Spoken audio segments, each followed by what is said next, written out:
Hello, fellow risk takers. This is your worst podcast host, Andrew Stotz from Stotz Academy, and I'm here with continuing my discussion with Larry Swedroe, who is head of financial and economic research at Buckingham Wealth Partners. You can learn more about his story in episode 645. Larry has a deep understanding of the world of academic research about investing and especially risk. Today, we're going to discuss a chapter from his book, Investment Mistakes Even Smart Investors Make and How to Avoid Them. And today is going to be mistake number 7. Do you confuse skill and luck? And number 8, do you avoid passive investing because you sense a loss of control? Larry, take it away. Yeah. So one of the hard things for most people to understand is that when you have a lot of people engaged in an activity, randomly you would expect a few to win over a very long period. So the example you hear in the world of investing is someone like Bill Miller beats the S&P 500 for some long period, 10 or 15 years, and people automatically assume that must be skill. Statisticians would know that you have to run T-stats or T-statistics to look at what were the odds that was a purely random outcome. So the example I like to give people, and the one I use in the book, is that if you have a stadium filled with 10,000 participants and you ask them to flip a coin and heads wins and tails loses, after the first round, you'd have randomly about 5,000 winners, right? After 2 rounds, about 2,500. And after 10 rounds, you still would have about 10 people. That would be the median expected outcome of if you ran, just a Monte Carlo simulation like that, where you're drawing random outcomes, right? You would expect to have 10 winners. Now, so then I say, would you put your money on those 10 to be the winners of the next contest to win and flip 10 heads in a row, or even outperform, 50%, more than 50% of the time in what is purely a random luck game, right? And the answer, of course, is no. So how do you tell in the world of statistics, in the world of investing, when a money manager wins or outperforms 10 years in a row? What most people fail to consider is there are 10,000 or more mutual funds, more than there are stocks, right? And so randomly, we should expect, several, if not a bunch, to outperform even 10 years in a row. So what you have to do is run statistical tests. 20 years ago, or actually now it's 25, when I wrote my first book, came out in 1998, at the same time, Charles Ellis was writing his famous book, Winning the Loser's Game. And he was explaining that active management, which is the art of stock picking and or market timing, is a loser's game, meaning while it's possible to win, just like it's possible to flip 10 heads in a row, right? The odds of doing so are so poor you shouldn't try. When he wrote his book, and I wrote my first book, about 20% of active managers were outperforming the market before adjusting for taxes. So today, that number is about 2%. So 2% of money managers today are outperforming on a statistically significant basis, passing a 5% hurdle, meaning 95% probability it's skill. There's still a 5% chance that it's luck. And that's the problem that investors have. They chase returns. They look at a manager who is 1, 2, 3, 4, 5 years and has outperformed. Morningstar then overweights in their star ratings, overweights the more recent performance, and then money we know from studies flows into those 5-star funds, which were purely random, likely in outperformance. And because they have done well, the stocks they have bought tend to trade at higher P's and they go on to underperform. That's the problem. Investors don't know statistics well enough to be able to differentiate skill from luck.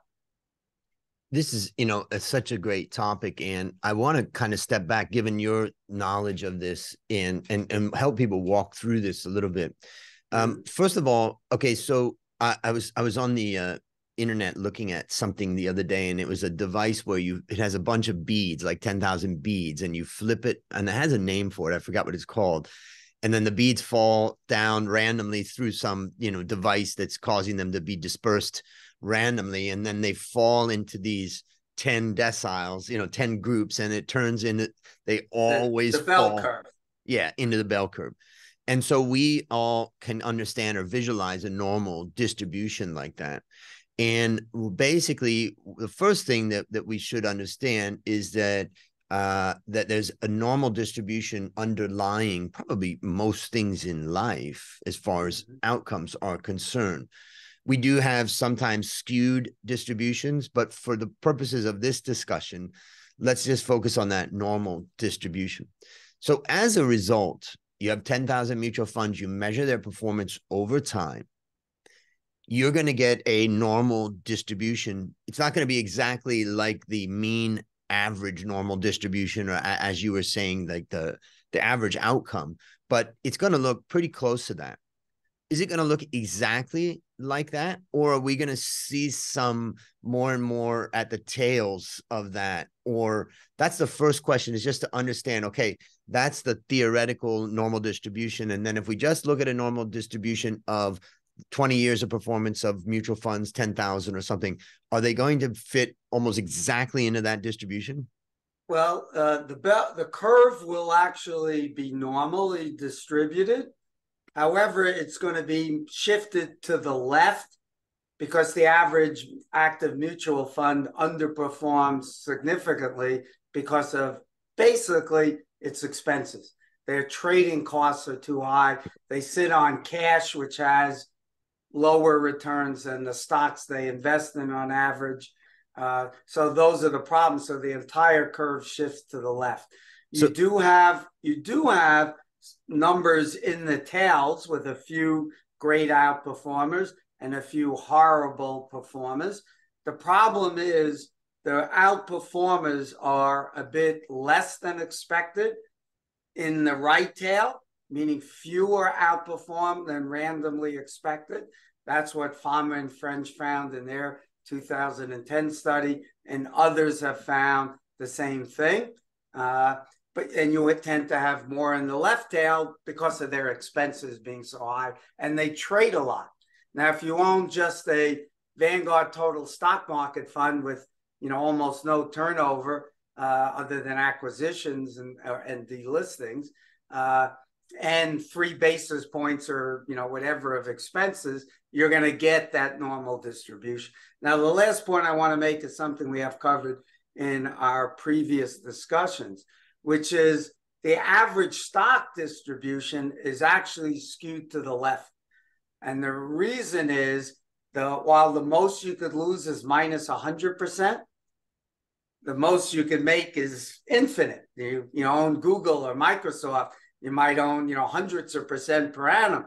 So a very few stocks, 4% of all the stocks, account for all of the excess return over T-bills.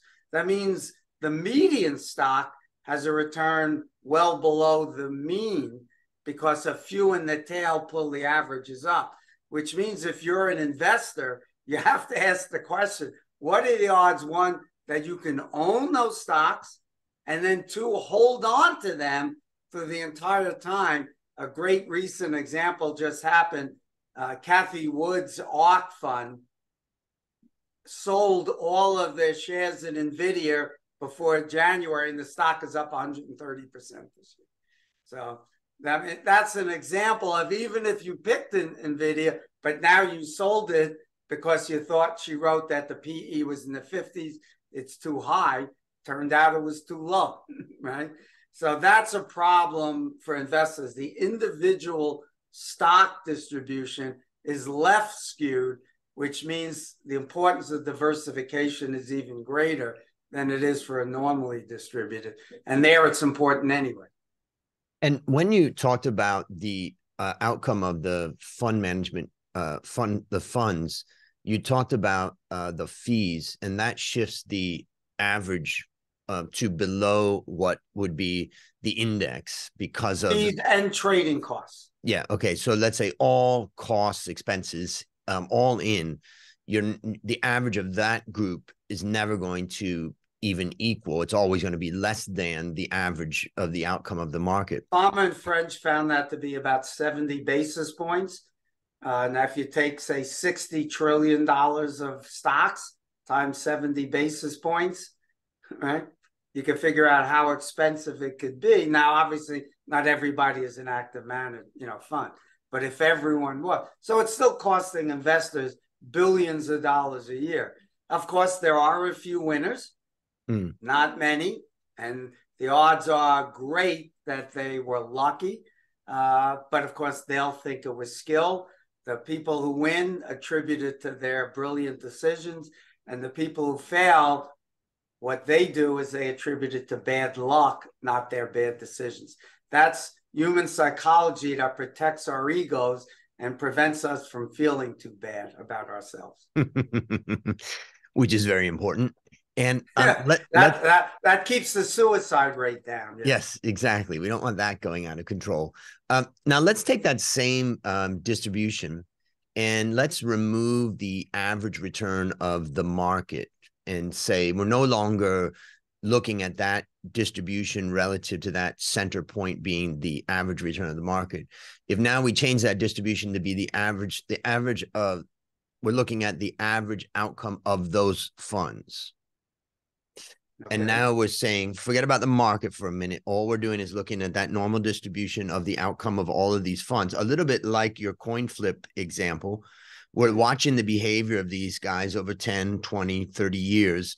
And over a long period of time, what we're going to see is some type of normal distribution. And when we look at the outperformers, what my question is, and I think you can explain it, you mentioned about T statistic, but in a way that can help us to think about it. How do we understand if an outperformer is in that group at the tail because of skill versus luck?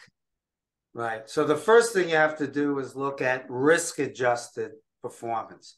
So we know, for example, over the very long term, value stocks have outperformed growth stocks, and small stocks have outperformed large stocks.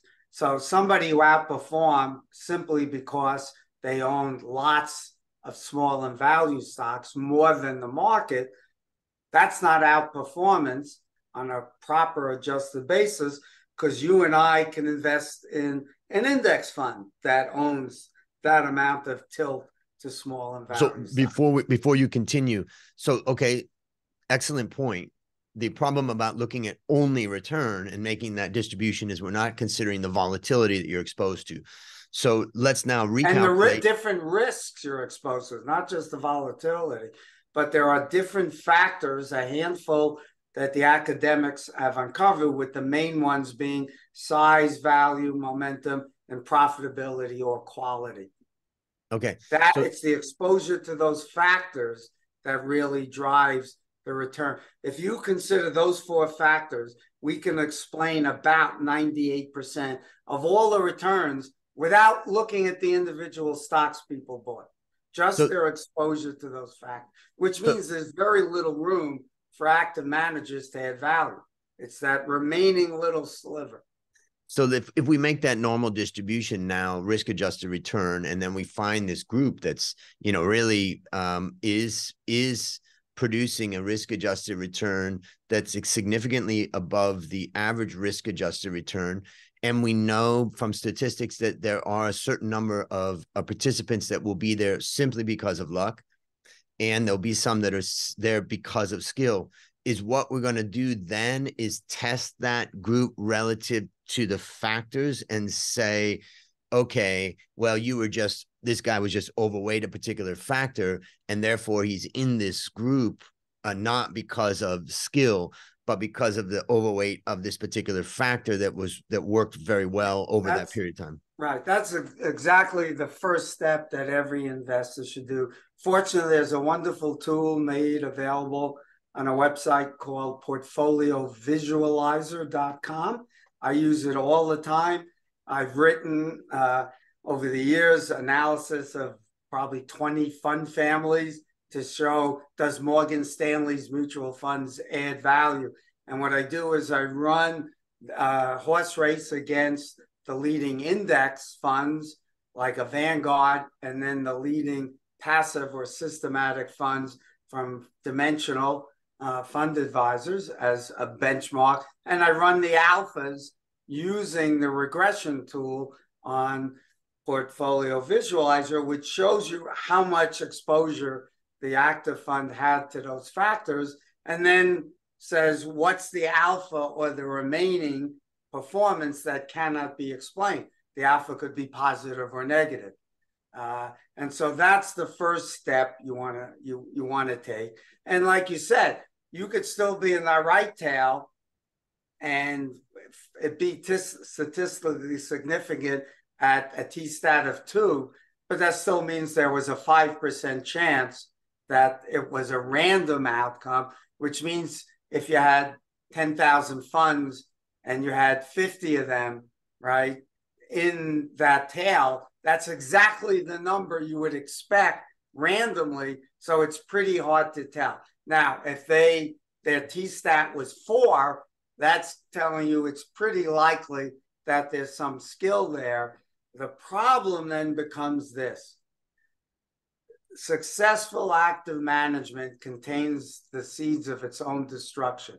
And the reason for that is that when people see that outperformance, Morningstar gives them 5 stars, more sophisticated investors like you or I run Portfolio Visualizer, and we see the t-stat, and then maybe we'll do due diligence and call up and interview and all this stuff. And some consultants recommend them, and all of a sudden institutions now are piling in based on that performance. Well, now they've got a lot more dollars to invest. There's only 2 ways for them to deal with those dollars. One is they keep that concentrated exposures, because you have to look different to outperform, right? If you own basically the index, you're going to get index returns. But if you do that, then your market impact costs go up significantly when you trade. And it becomes almost impossible to outperform. There are many papers written about the diseconomies of scale in active management. So the other alternative is to diversify. Then your active share goes down, and now your higher costs get spread over a smaller and smaller amount of a differentiated portfolio. So if you have 50 basis points, say, of greater expenses, and it's spread over only a 3% differentiated portfolio, your odds of outperforming, you've got to add more than 6% to outperform in the remaining stocks. That kind of alpha is incredibly difficult. 1 or 2% would be great. So that's the problem. 1, it could still be luck, but 2, you want to look to see, is the fund, their assets growing? And if they've grown, the odds are pretty good that outperformance will disappear. The other thing you can look at is the metrics of their stocks they're holding. So if the cash flows, are they in the hot stocks and their values have gone up, and now you're buying at much higher PEs than they were, that's the curse again of winning. And that would be a sign that you might not want to chase the outperformance. It becomes the bottom line is this. The thing I tell people to do is to think about, if anyone's likely to outperform by picking managers, I would suggest it should be the largest pension plans around, because they hire great consultants, every one of them. Goldman Sachs, SEI, Russell, anybody else you want to name. All of them have dozens of really smart people with PhDs in statistics and finance, They have access to the best databases. They do thousands of interviews every year. You can be sure they've asked every question you or I could think of in doing their due diligence. And the evidence shows their ability to predict future winners doesn't exist. The two big studies on mutual endowments and mutual fund outperformance showed that the stocks that these endowments funds that the endowments bought after firing their previous fund went on to underperform, and the ones they fired went on to outperform after they fired them. So they were better off, one, not paying the consultants, and number two, not trading at all. And then I posed this question to them, Andrew. I said to them, look, you hired the consultant or you did it on your own and you followed a procedure and it didn't work. Those managers didn't go on to outperform, even though they had outperformed in the past. So what makes you think that it's what you did in the past didn't work? What are you doing differently to convince you that you won't fail this time? And the expression I've gotten the hundreds of times I've asked is, duh, no answer. Because there isn't any. That's the procedure. We do that. That's the system that we follow. Einstein said the definition of insanity is doing the same thing over and over again and expecting a different outcome. So they're doing that mistake, but they don't know what else to do, right? Yeah. There's a couple abandon the game. But then they wouldn't need to hire the board on their investment policy committees. You could just fire them. Which then brings in all kinds of other issues that we're going to talk about, I'm sure, in the future. It reminds me of a particular book, which for some reason I don't see it on my bookshelf, but it's called The Model. And I'm going to highlight Richard Lawrence. Hold on one second. And Richard Lawrence on my podcast was episode 687. And he basically has a very good performance. But what he did is he limited the amount of money that people could put into his fund. And he did that. In fact, he did it over time. And he said that in up markets, down markets, you can't take out or put in. And that's helping, that helps our performance. The second thing I wanted to show, and I'm sharing my screen. Go to the factor regression under factor analysis. Okay. Yep. So I'm showing on my screen for listeners, there's a tool that Larry had mentioned. I'll have it in the show notes, which is a portfolio visualizer. I've gone to the factor analysis. Yes, here we are. Yep. And if you all you have to do is type in whatever ticker symbols you want. And then if you go to the Fama French research factors a little lower down. Yep. You could type in VTI, I think, or right. Yeah, you could use the Fama French, which would be limited to their factors. Yep. Or you could use the AQR factors, which would give you the quality factor. Yep. And you can add fixed income. You can then set the period you want. And so you could just run one here. Let's run VTI and put in 01, 01, 2000, and then end whenever date you want. 2000. No, not 02. Not 00. Sorry. 2000. No, 2000. There you go. Yeah. All right. And then the end period, you could put 12/31/2022. Okay. Just as an example. And you could put 3 or 4 at the same time. And then let's run it at the AQR just to change it. And then go down, say 4-factor model. Instead of 3, you could run 3-factor, but we'll just show this. All right. And then include the quality factor. Yes. All right. And then run factor analysis.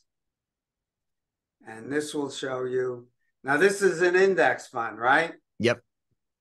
So you should expect it to underperform by about its expense ratio and a little bit for trading costs. Well, it's a total market fund, so you should expect it to have a beta of 1 and 0 exposure pretty much to the other factors.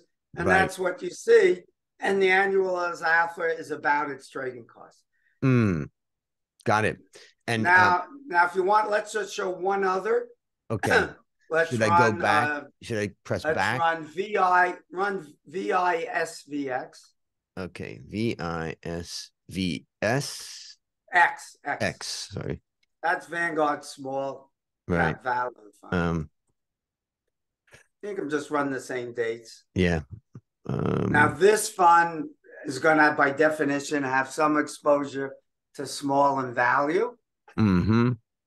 All right. And so let's run it again with the same factors. So the AQR, 4 factors, change it to 4 and include quality. All right, now let's run the analysis. And there you go. So now you see, you would expect, because it owns a lot of small stocks, which tend to have higher than 1 betas. So it's got a little bit more than 1 beta, which means when the market goes up, you would expect to outperform just on that basis. It's got 0.6 loading on the size factor, a 0.5 on value. Okay, so 0.6 means, what does that mean, 0.6 on size? That means if the value premium that year or over that period was, say, 4%, 4% times 0.6, you'd expect to outperform by 2.4% purely because of that exposure to value.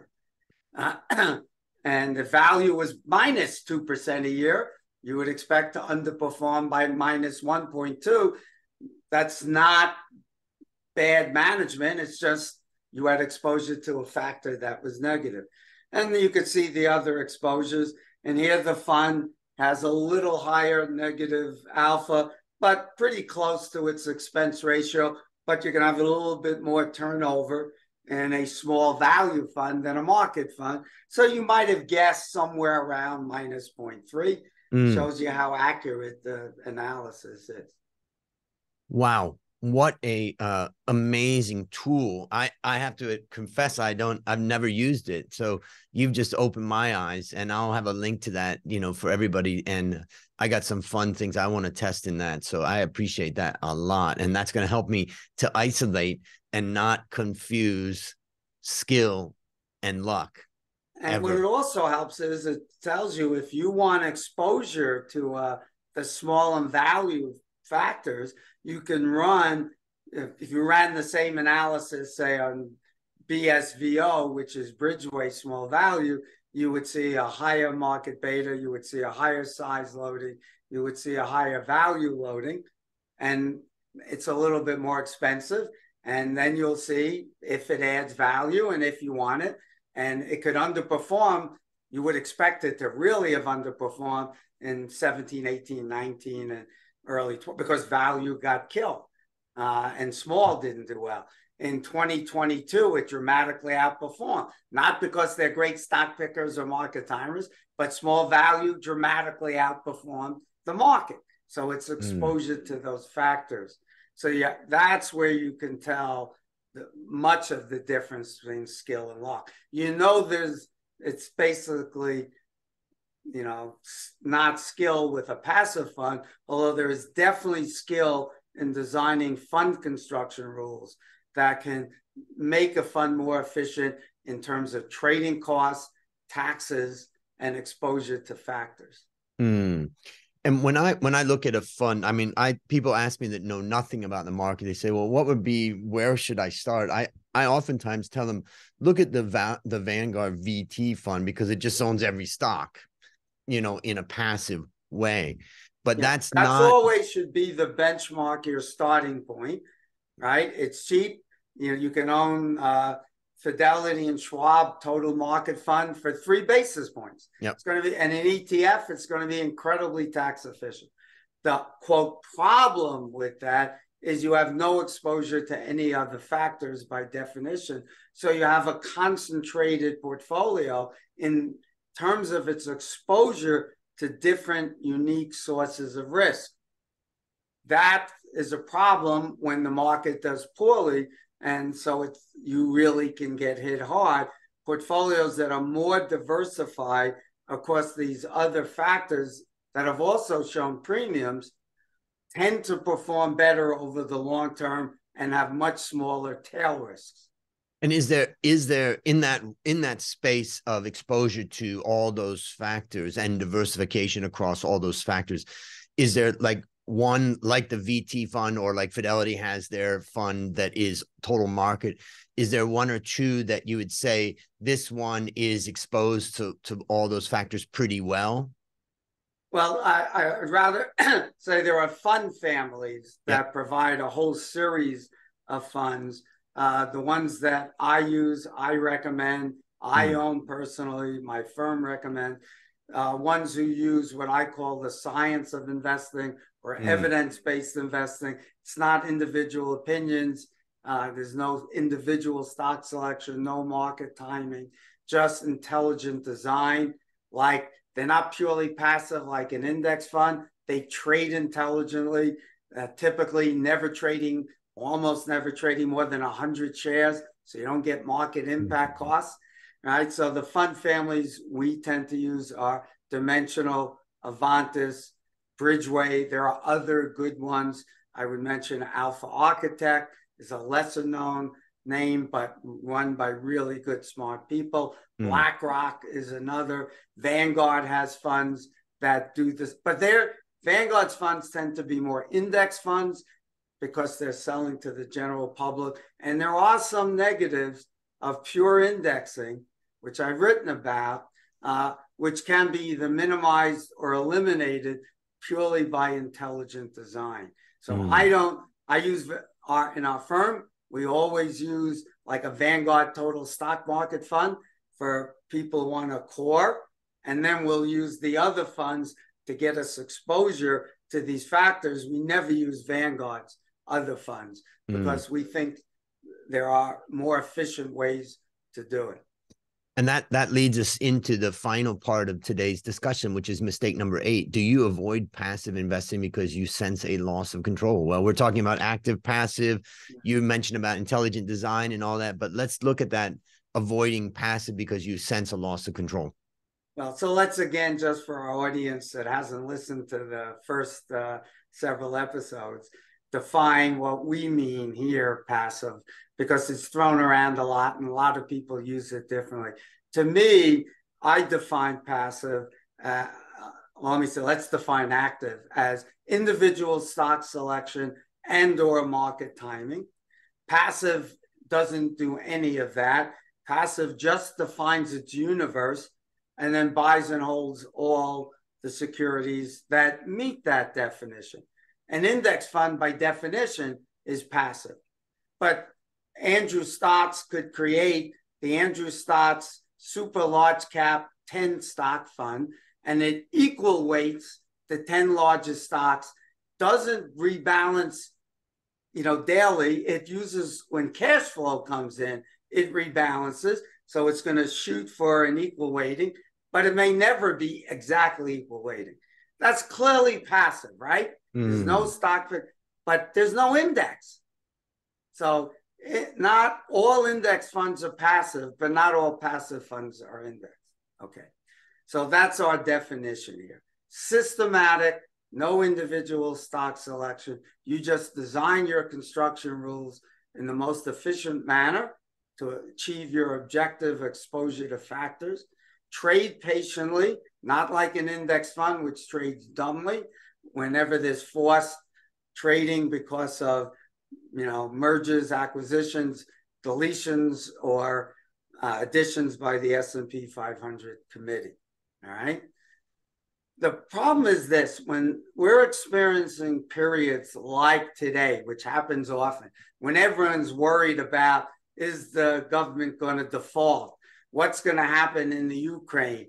Is China going to invade Taiwan, or whatever the, du jour problem of the day? We want to be in control. And right, if we have an index fund, well, now the market's in control. So a lot of people look at active management in the way that they're in control. They're either in control of buying individual stocks, they're in control of choosing the active manager, they're in control of when they go in and out of the market. The problem is all the evidence says that control costs you money. You're more likely to make mistakes, end up underperforming, right? And, that's what all the overwhelming body of evidence suggests.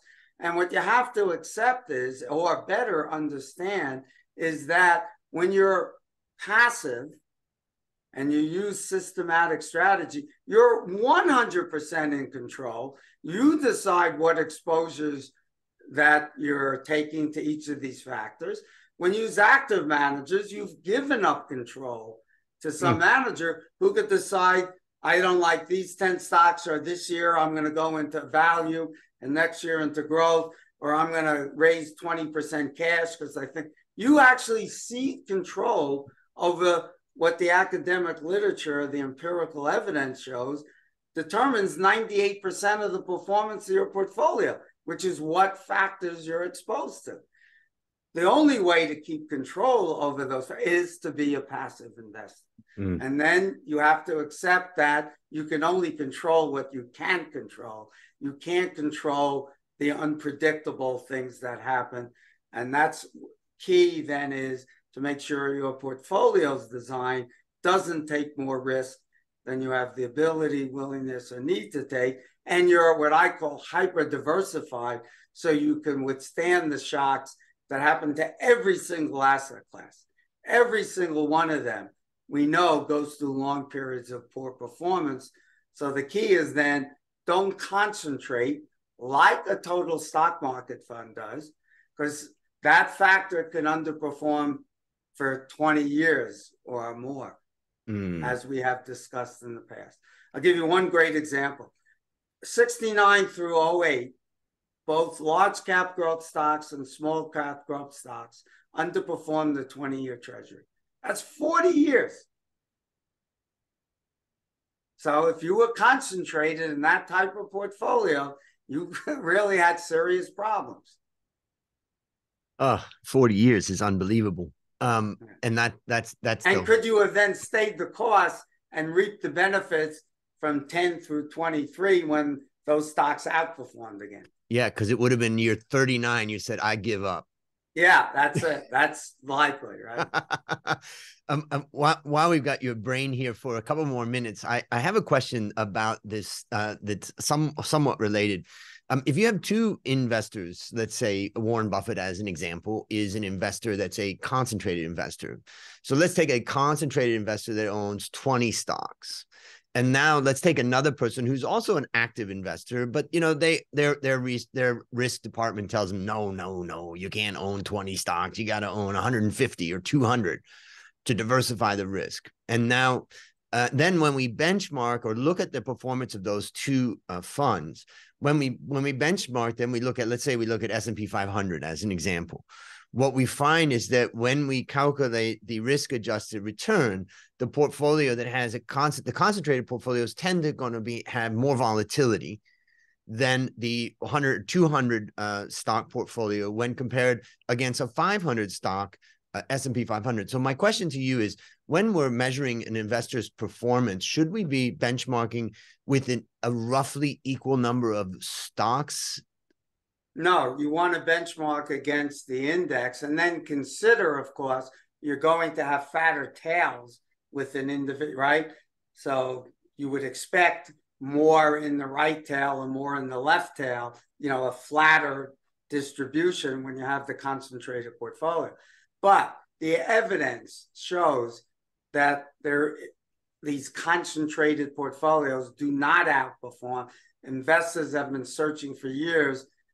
Researchers like active share, a concentrated portfolio would have a higher active share. There's no evidence that is successful, at least for mutual funds.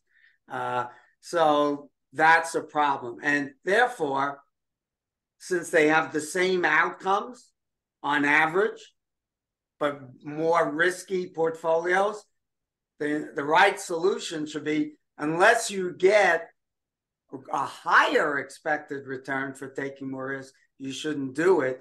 And therefore, it's irrational to own the more concentrated portfolio. And it sounds like, based upon that, if you start playing around with benchmarking against a smaller portfolio, you're going to start losing the fact that you're being exposed to that more risk. Let's say it this way. we've run the numbers when I think the best way to think about this, Andrew, is take that concentrated portfolio and then run a Monte Carlo simulation given the expected return and volatility, and then say put 60% in that portfolio and 40% in a 5-year treasury, and run the same thing with the same expected return, right, for a total mark Vanguard fund. And you'll find the safe withdrawal rate will be higher for the more diversified portfolio, meaning the failure rate will be higher for the concentrated portfolio. The odds of getting a higher outperforming and having a big outperformance, so you get a big, bequeath that you could leave to your kids, will be more with the concentrated portfolio. So the tails get wider, but most of us care much more about the left tail than the right tail. So the answer is, for any logical person, we tend to be risk averse. We should demand a significant risk premium to make that bet on the concentrated. And the evidence shows it's just not there. Yeah. Well, Larry, I want to thank you for another great discussion about creating, growing, and protecting our wealth. And I really, the gold in this one, besides our discussion, was, understanding a little bit more about Portfolio Analyzer. And I think for a lot of people listening and viewing, as well as for myself, we're going to go off and start playing with that if we're not playing with that already. So that was great.